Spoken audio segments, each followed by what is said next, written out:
kulanti wacan daawada mar kale khasaaraha ka dhashay dhulgariirka ku dhuftay dalka Turkiga iyo Syria ayaa sare u kacday waxaana dhimashadu ay kor u dhaafaysaa in ka badan 23,700 oo qof sida wararku ay sheegayaan. xukuumadda madaxweyne Erdogan ayaana waxa ay bilowday baaritaan la xiriira milkiilayaasha guryaha ku burburay dhulgariirkaasi, qaarkood ayaana xabsiga loo taxaabay. dadka ku geeriyooday waxaa ka mid ah 6 qof oo Soomaali ah. jaaliyadda Soomaaliyeed iyo safaaradda ayaana ka qayb qaatay aaska dadkaasi oo xaqiijiyay. dhulgariirka ku dhuftay horaantii toddobaadkan dalalka Turkiga iyo Syria ayaa waxaa ku gurya waayay in ku dhow 900,000 oo qof, kuwaas oo guryo la'aan noqday. dhaawaca ayaa maalinba maalinta ka dambaysa laga soo saaraya burburka guryaha dumay, waxaana ay kor u dhaafayaan 110,000 oo qof dadka laga soo badbaadiyay.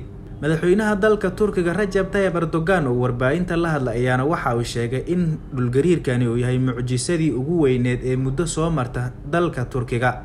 wadamada caalamka ayaa gurmad u fidanaya maadaama dowladaha Turkiga iyo Syria aysan maaray karin oo ay tahay arrintaani musiibo bini'aadanimo. walow dalka Suuriya gurmadku uusan uga socon sidii la rabay, inkastoo khasaaraha ku dhacay dalka Suuriya uusan Turkiga dhamayn.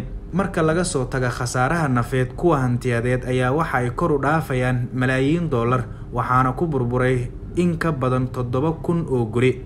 xukuumadda madaxweyne Erdogan gaar ahaan wasaaraddeeda cadaaladda iyo xeer ilaalinta ayaana waxa ay bilaabeen in baaritaan lagu sameeyo sababta ay u burbureen intaas oo guri.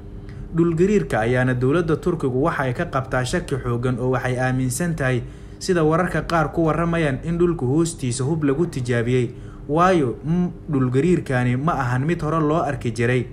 waxaana burburaya guriga oo kaliya halka dhulka aanayba ka muuqanin sidii ciladihii ama calaamadihii lagu yaqaanay dhulgariirka. inta badan mucjisooyinka laga soo tabinaya ee la yaab kale ayay ka mid tahay milkiilayaasha guryaha ku burburay dhulgariirkaasi oo dalka Turkiga doonaya in ay isaga baxaan ayaana xabsiga loo taxaabay, kuwaas oo laga xiray elaboorka Istanbul.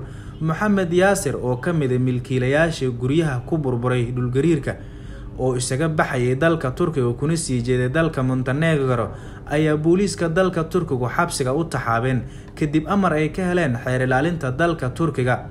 madaxweyne Erdogan ayaana ballan qaaday in dowladdiisu ay ka qayb qaadan doonto dib u dhiska guryahaasi oo dadka khasaaraha ay ka soo gaareen ay caawin doonto. dhulgariirkan ayaa saameyn ku yeeshay 10 gobol oo dalka Turkiga ka mid ah. madaxweyne Erdogan oo dadweynihiisa la hadlay ayaana waxa uu ballan qaaday in dowladdiisu ay dib u dhisi doonto guryaha dumay. dhulgariirkan ayaana hadalhayn badan ka dhaliyay gudaha dalka Turkiga. shacabka ayaana isweydiinaya sababta guryuhu ay u daadanayaan oo kaliya iyadoo dhulka caadiga ah aysan wax calaamad ah aan laga dareemaynin. mucjisooyinka laga diiwaan galiyay ayay ka mid tahay. wixii war ay ku soo kordha waxaan ku eegi doonaa wararkeena dambe.